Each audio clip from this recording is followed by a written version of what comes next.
भगवान् विश्वेश्वराय महादेवाय त्र्यम्बकाय त्रिपुरान्तकाय त्रिकाग्निकालाय कालाग्निरुद्राय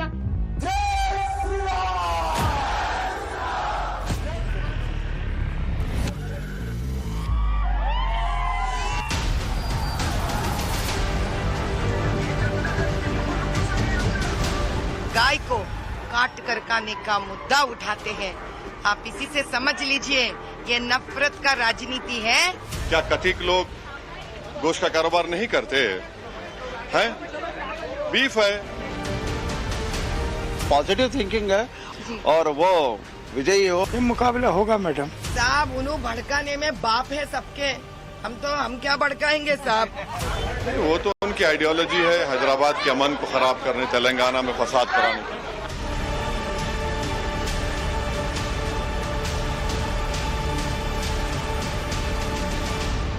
वो सिद्धियंबर बाजार की मस्जिद के सामने एक हरकत करती है तीर मारने की। हम वो तीर चलाए थे आकाश में, उसका गलत फायदा, गलत मतलब उठाने वालों का तो यही उनका व्यक्तित्व है।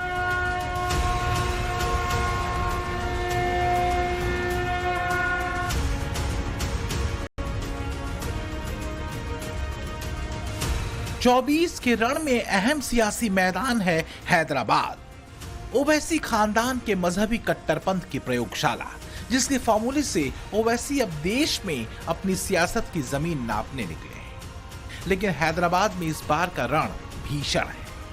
तेलंगाना की 17 लोकसभा सीट्स में सबसे hot seat Hyderabad Lok Sabha constituency. 1984 से इस सीट पर ओवैसी खानदान का दबदबा रहा है। 1984 से 2004 तक ओवैसी के पिता सुल्तान सलाहुद्दीन ओवैसी यहां से सांसद रहे हैं और 2004 से असदुद्दीन ओवैसी का इस सीट पर दबदबा रहा है। नमस्कार, मैं हूं पिंकी राजपुरोहित और आप देख रहे हैं टाइम्स नाउ नव भारत। हमारी इस रिपोर्ट में आपको दिखाएंगे आज कि क्या कहती है हैदराबाद की जनता, क्या है यहाँ के मुद्दे और क्या कुछ है हैदराबाद की खासियत। तो मुकाबला है असदुद्दीन ओवैसी और बीजेपी की प्रत्याशी माधवी लता के बीच।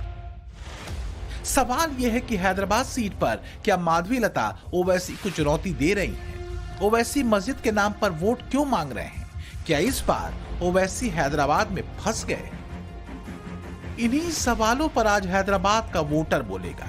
तो हैदराबाद के चुनावी दांव प्रतिदांव की शुरुआत करते हैं हैदराबाद शहर के अहम केंद्र भाग्य लक्ष्मी मंदिर से, जो चार मीनार के पास मौजूद है। चार मीनार से बिल्कुल सटा हुआ भाग्य लक्ष्मी मंदिर तेलंगाना की सियासत का मानो एपीसेंटर रहा है। चुनाव दर चुनाव इस मंदिर को लेकर मुद्दा इसलिए बना है क्योंकि बीजेपी, फिर चाहे वो म्युनिसिपल कॉर्पोरेशन के इलेक्शंस हो या फिर असेंबली इलेक्शन, हैदराबाद को भाग्यनगर में बदलने की बात कहती दिखाई दी है।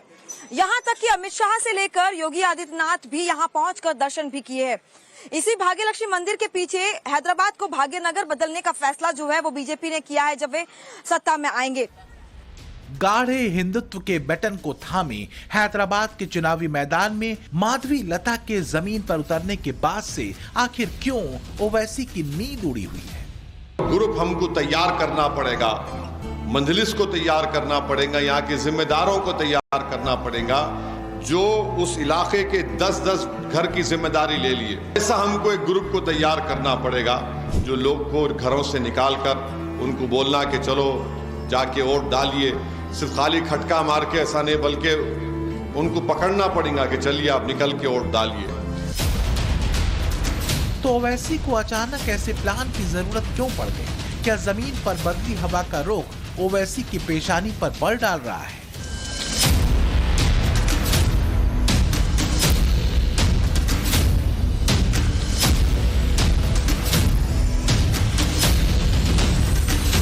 हैदराबाद में आप किसे मौका दे रहे हैं? असद साहब जो कि 5वीं बार चुनाव लड़ रहे हैं, या बीजेपी को? हमेशा जो पब्लिक के बीच में रहते हैं असद ओवैसी, तो उन्हीं को मौका देंगे। वो कुछ पॉजिटिव करना चाहती है, मतलब कभी वो नेगेटिव के बारे में तो सोचे नहीं, इसलिए पॉजिटिव थिंकिंग है और वो विजयी हो। बहुत कोशिश कर रही नो इसके बारे में, बिल्कुल कामयाब होंगे। तो वही काम के आधार पर ही सबको मौका दे रहे हैं। अभी देखेंगे मजलिस को ही कामयाबी करके अभी आगे मजलिस का ही सोचे है। अभी माधुरी लता न्यू टेंडर से भी आगे क्या होता काम वाम कुछ। ओवैसी बखूबी जानते हैं कि इस बार का चुनाव पहले के चुनावों जितना आसान नहीं है। माधवी लता की कैंपेनिंग से लेकर उनका डोर टू डोर लोगों से कनेक्ट तक असरदार है। सांस्कृतिक राष्ट्रवाद के सूत्र पर माधवी मोदी के सबका साथ सबका विकास मंत्र को लेकर मैदान में उतरी हैं। शिक्षा और विकास, पसमानदा मुस्लिम और महिलाओं पर फोकस, माधवी की आक्रामक लेकिन संतुलित भाषा ओवैसी की कट्टरपंथी राजनीति को माकूल जवाब देती है। ये अकबरुद्दीन, असदुद्दीन ओवैसी जैसे लोग जो इस देश के मुसलमानों के साथ ना रहते हुए ये लोग बाहर से रोहिंग्या जैसे लोगों को उठा के लेके आते हैं, पाकिस्तान से लोगों को उठा के लेके आते हैं, अफगानिस्तान से लोगों को उठा के लेके आते हैं और इनसे कई नंबर ऑफ बच्चों को पैदा करवा देते हैं ये लोग। क्या कभी इन्होंने मुसलमान गरीब पसमंदा बच्चों को पढ़ाई लिखाई देते हुए उनको बड़े करते हुए देखा आपने कहीं?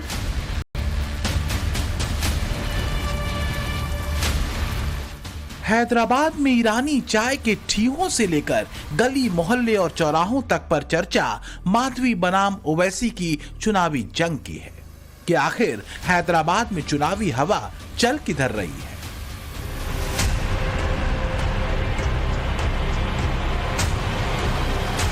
हैदराबाद वैसे तो जाना जाता है यहाँ की ईरानी चाय, बिरयानी और यहाँ की बेकरीज के लिए। तो यहाँ की कुकीज और साथ ही ईरानी चाय का स्वाद अगर आपने नहीं चखा तो क्या ही आप हैदराबाद आए। लेकिन सबसे बड़ा सवाल यहाँ पर इस बात का नहीं है। सवाल ये है कि इस बार हैदराबाद में जीत का स्वाद कौन चख रहा है। क्या जनता फिर एक बार असदुद्दीन ओवैसी को मौका देने वाली है या फिर बीजेपी ने जो स्ट्रॉन्ग कैंडिडेट फील्ड किया है असदुद्दीन ओवैसी के खिलाफ माधवी लता, उन्हें इस बार मौका देने वाले चेंजेस देख रहे हैं। ओवैसी और माधवी लता में बड़ा अंतर है दोनों की सियासत का अब तक का सफर। ओवैसी को सियासत विरासत में मिली जबकि माधवी मामूली परिवार से आगे बढ़ते हुए यहां तक पहुंची है। माधवी के संघर्षों का गवाह है संतोष नगर में मौजूद एक्सट्रीम वीकर सेक्शन वाला ये मकान। हम वहां पहुंचे हुए जहां पर माधवी लता का बचपन गुजरा। हम बात कर रहे हैं याकुतपुरा कॉन्स्टिट्यूंसी में आने वाले संतोष नगर कॉलोनी की, जहां पर आप देख सकते हैं ये 127 का ये घर इकोनॉमिकली वीकर सेक्शन हाउस 1998 में जब बाढ़ की स्थिति आई थी, उनके बचपन की सारी यादें जो है वो उस बाढ़ में धुल चुकी थी। उनका बचपन जो है वो काफी ज्यादा चुनौतीपूर्ण और संघर्ष भरा रहा। यहाँ से ये जो अब आप तस्वीरें देख रहे हैं ये नया घर बना हुआ है, लेकिन उस वक्त पुराना घर था, बाढ़ के हालात थे। वहां से आज 221 करोड़ का जो सफर उन्होंने तय किया है, भरतनाट्यम डांसर कहे या समाज सेविका कहे, डॉक्टर कहे या बीजेपी की प्रत्याशी जो हैदराबाद में खुलेआम ओवैसी को चुनौती दे रही है। भरतनाट्यम नृत्यांगना और एक समाज सेवी के तौर पर पहचान रखने वाली माधवी लता ओवैसी को इस लिहाज से चुनौती देती दिखती हैं क्योंकि 3 तलाक के खिलाफ अभियान में वो मुस्लिम बहुल इलाकों में बेहद सक्रिय रही हैं। माधवी मुस्लिम महिलाओं के लिए काम करती रही हैं, निराश्रित मुस्लिम महिलाओं की मदद करती हैं, मुस्लिम महिलाओं के उत्थान के लिए काम करती रही हैं और 3 तलाक के खिलाफ वो व्यापक अभियान चला चुकी हैं। चलो चलो चलो अब मम्मी को डॉक्टर बना लेके जाते हैं। हाँ, चलो डॉक्टर बन जाओ। सबका साथ दिल में है, सबका आपके दिल में भी रहना। बिल्कुल सपोर्ट कीजिए। देखिए छोटे बच्चे हैं परवरदिगार के बराबर होते हैं। देखें इतना अच्छा मन है, देखो। अरे अम्मी रोती रहे मेरे साथ आ गया तो अब क्या कहेंगे वालिदा से।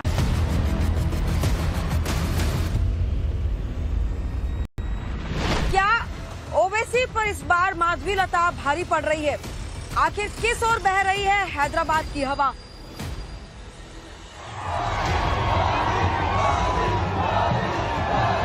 हैदराबाद ने केंद्र में यूपीए राज से लेकर मोदी राज तक का पूरा दौर देखा है, लेकिन हैदराबाद सीट पर किस्मत ओवैसी की ही चमकती रही। 2004 में पहली बार पिता सुल्तान सलाउद्दीन ओवैसी से मिली सांसदी की विरासत को संभालते हुए असदुद्दीन ओवैसी पहली बार सांसद बने। तब से ओवैसी लगातार यहां से सांसद है। एक परिवार के पास टिकी हैदराबाद सीट के लंबे दौर में हैदराबाद ने सीरियल ब्लास्ट का दौर भी देखा है।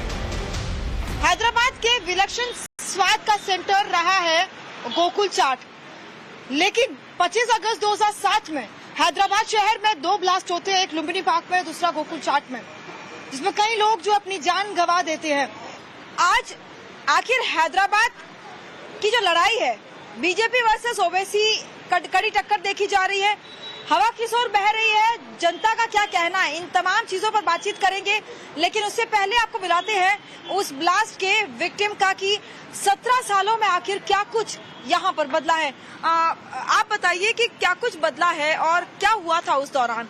उस दिन हम, मेरी बेटी, मैं लकड़ी का पुल जाके आ रहे, गोकुल चाट आती कुल्फी होना पप्पा बोल के बोले तो एक टायर फूटे इधर का, टायर की आवाज आई, बोल क्या हुआ बोल के देखने आए तो क्या है, इधर पूरे सिलेंडर पूरे ब्लास्ट हो गए, पूरा अंधेरा हो गया, पूरे जिस्म के टुकड़े, सरों के, पैरों के और हाथों के पूरे टुकड़े, आइसक्रीम का डब्बा ये पूरे सरों पे गिर के है।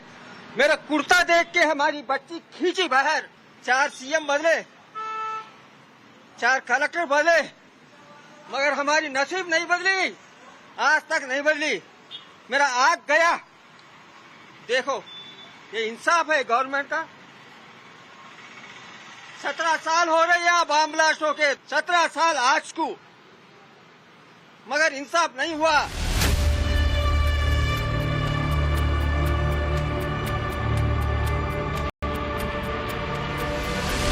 There is no difference from Owaisi or this what is her name?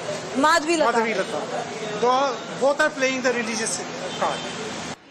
According to me, Madhavi Lata is the right person because nowadays in old city, all people are fighting Hindu and Muslim. So according to me, Madhavi Lata is doing good. Madhavi Lata. Why?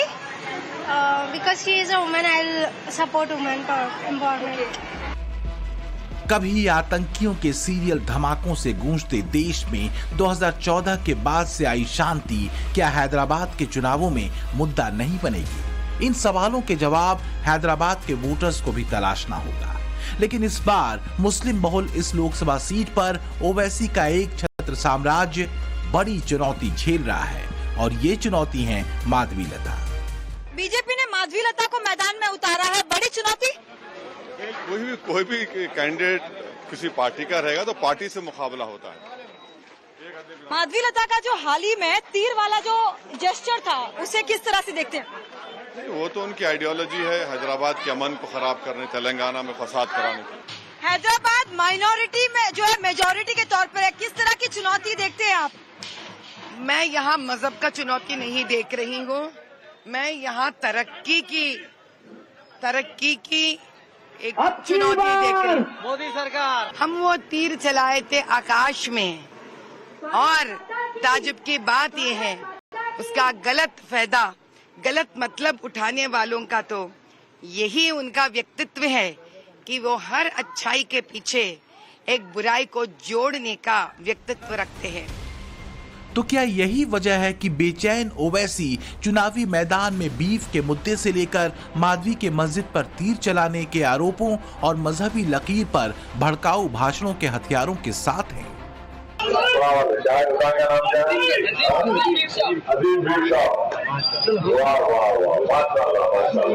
बढ़ेगा खाएंगे।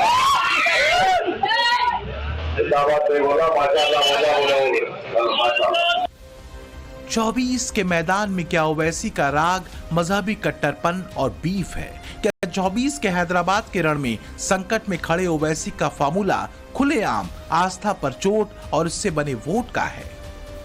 बात सिर्फ हैदराबाद की नहीं है, बल्कि इससे बाहर के सियासी मैदान में भी ओवैसी अपनी राजनीति के लिए ऐसे ही उकसाने, भड़काने, बरगलाने के मंत्र मुसलमानों के कानों में फूंकते रहे हैं। हमारा प्राइम मिनिस्टर ये कह रहा है कि हिंदू महिलाओं के गले से मंगलसूत्र निकालकर मुसलमान दिया जाएगा। मैं आपके सामने बैठा हूं, मैं घुसपैठी हूं? मैं घुसपैठियों का बताइए, 17 करोड़ मुसलमानों को प्रधानमंत्री घुसपैठी कहते हैं। भाई आप नहीं रहेंगे, मोदी जी नहीं रहेंगे, देश तो रहेगा ना, चुनाव हो जाएगा। आप मुझे कह रहे हैं बच्चे ज्यादा पैदा करते। TFR रेट मुस्लिम महिलाओं का गिरा है, प्रधानमंत्री का खुद सरकार का डेटा है। एक प्राइम मिनिस्टर इलेक्शन जीतने के लिए आप पूरी माइनॉरिटीज को कह रहे हैं घुसपैठी। हिटलर भी यही कहता था, they are not original Germans. अब आप बताइए, ये जबान प्राइम मिनिस्टर को जेब देती है क्या? बोलिए। जो भारत में आज जो पोजीशन है मुसलमानों की, वो 1930 के हिटलर के जमाने में जो यहूदियों से जो हरकतें होती थी वही स्टेज पे हम हैं। तो मैं बस मेरे सारे मुसलमान भाइयों से एक विनम्रता का सवाल करती हूँ, क्या भैया आपको हैदराबाद लोकसभा में मालूम नहीं है कि आपके खुद के लोग कितने मस्जिदें तोड़े? क्या आपको मालूम नहीं है आपके खुद के लोग कितने वक्फ बोर्ड के लैंड हड़प लिए? क्या आपको पता नहीं है कि आपके खुद के लोग, सालार लोग, आप में आपस में लड़ाई करवा कर फायदा उठाए? क्या आपको मालूम नहीं है आपके खुद के सालार के लोग, अपने सालार जिनको कहते हो, सूद पे गरीबों का और मजबूरों लोगों का, पसमंदों का गिरवी रखवा कर सूद पे पैसे देते हैं? भैया जब तक आप इस प्रकार के भड़का हुए भाषण में आएंगे, 40 साल तो निकल गए जिंदगी से, अभी और कितने साल इनके लिए अपने जिंदगी को दावे पे लगाना चाह रहे हो? हैदराबाद में मजहबी आंच पर तवा गर्म करने में ओवैसी लगे हुए हैं। चौक चौराहे, गलियों और बाजारों में चर्चा इस बार के माधवी और ओवैसी के बीच होने वाले मुकाबले की है। क्या हैदराबाद की सियासत का स्वाद वाकई बदलने वाला है? हैदराबाद जाना जाता है यहाँ की बिरयानी को लेकर, हैदराबाद जाना जाता है यहाँ की ईरानी चाय को लेकर, हैदराबाद जाना जाता है यहाँ की बेकरीज को लेकर, और हैदराबाद जाना जाता है यहाँ के मोतियों और चूड़ियों को लेकर। लेकिन एक और चीज है जो हमेशा देश की राजनीति में सबसे ज्यादा एपिसेंटर बनाए रखती है, तो वो है हैदराबाद की राजनीति। और क्योंकि आज हम बिरयानी पर हैदराबाद की राजनीति की बात कर रहे हैं, तो यहाँ पर हम लोगों से जानेंगे कि आखिर हैदराबाद में इस बार क्या असदुद्दीन ओवैसी के घर पर बिरयानी बनेगी या फिर माधवीलता के घर बटेगी मिठाइयाँ। ये जानेंगे हम यहाँ के लोगों से। आपको क्या लगता है इस बार कौन जीत रहा है हैदराबाद? इंशाल्लाह असद साहब। ऐसा क्यों कि लोग अभी भी जो है 4 बार वो MP रह चुके हैं, फिर भी अभी भी असद साहब को इतना पसंद क्यों कर रहे हैं? अच्छे काम करते, भरोसा है। असद साहब क्या इमोशनल कार्ड पे करते हैं, डेवलपमेंट पे ज्यादा ध्यान नहीं है उनका। तो इट इज हिंदू वर्सेस मुस्लिम ही ज्यादा था। हमारे मुस्लिम फ्रेंड्स रहते हैं, हम दोनों साथ में जाते हैं वोटिंग डालने। वो कटाई पतंग को डालेंगा और मैं BJP को डालूंगा। मोदी लहर ने एक बड़ा असर बीजेपी के पक्ष में तेलंगाना में बनाया है। ओवैसी को डर बीजेपी के चढ़ते ग्राफ से भी है। 2023 के विधानसभा चुनाव में बीजेपी की 7 सीटें बढ़ी, जबकि ओवैसी की एक भी सीट नहीं बढ़ी। मामला वहीं का वहीं रहा। इसी तरह बीजेपी को 13.9% वोट मिले, जबकि AIMIM को महज 2.9%। हैदराबाद साइलेंटली हर दांव को देख रहा है। हैदराबाद की गलियों और मोहल्लों में घूम रहे ओवैसी को अपनी कट्टरपंथी लाइन पर भरोसा है, क्योंकि हैदराबाद लोकसभा सीट पर मुस्लिम आबादी बहुसंख्यक है। 1984 से ही हमेशा हैदराबाद की सीट पर AIMIM का दबदबा रहा है। पहले असदुद्दीन ओवैसी के पिता यानी सुल्तान सलाउद्दीन ओवैसी का यहाँ पर हैदराबाद की सीट पर हमेशा दबदबा रहा, लेकिन उसके बाद तब से जो है आप देख सकते हैं कि AIMIM चीफ असदुद्दीन ओवैसी हमेशा से इस सीट से जीतते आए और इस बार फिर एक बार वे मैदान में है और अपने कैंपेनिंग का यही अंदाज ओवैसी है, जहां पर वे घर घर जाकर इसी तरह से लोगों के बीच पहुंचकर वे हमेशा वोट मांगने का इनका एक अलग तरीका जो है वो देखा गया है। इस सीट पर मुस्लिम आबादी करीब 60% है, जबकि हिंदू और अन्य धर्मों के लोग 40% हैं, जिसमें 82,233 लोग अनुसूचित जाति के हैं और 25,453 अनुसूचित जनजाति के। यही वजह है कि ओवैसी अपने चुनावी सभाओं में दलितों और आदिवासियों की भी बात करते हैं, ताकि हिंदू वोट को काटा जा सके। माधवी लता की चुनौती से ओवैसी की टेंशन किस कदर बढ़ी हुई है, इसे समझना है तो ये तस्वीरें देखिए। कट्टरपंथी लकीर पर चलने वाले और हिंदू देवी देवताओं पर तंज कसने वाले जूनियर ओवैसी के भाई असदुद्दीन ओवैसी अब मंदिर मंदिर मत्था टेक रहे हैं। तो वहीं माधवी लता की रणनीति पसमानदा मुसलमानों को अपने पाले में करने की है। मैं आज बता रही हूं, सारे जितने वक्फ बोर्ड के प्रॉपर्टीज आपने हड़पे ना, वो और मंदिरों के जमीन भी जितने भी कब्जा हुए, मैं पूरा बाहर निकाल रही हूं। घड़ी आपका शुरू हो गया। आप जितना भड़काना चाहते हो भड़का लीजिए उन मुसलमानों को जो ये सच्चाई समझने पर अपने आंख बंद कर कर बैठे हैं, उन लड़कियों को जिनको दुबई भेजाया गया जा रहा है लोगों से बार बार शादी करने के लिए। तो हर पसमंदा औरत समझ लीजिए, अगर हम मस्जिद के तरफ इशारा करना चाहते हैं तो हम रमजान के टाइम पर हजरत अली साहब का उस जुलूस में कभी नहीं ठहरते हम। ये इसलिए हैदराबाद में ओवैसी की टेंशन बढ़ी हुई है।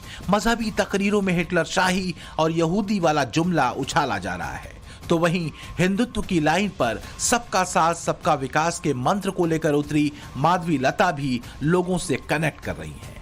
खास बात है माधवी से जुड़ते मुस्लिम। ऐसे में हैदराबाद की लड़ाई दिलचस्प मोड़ पर है।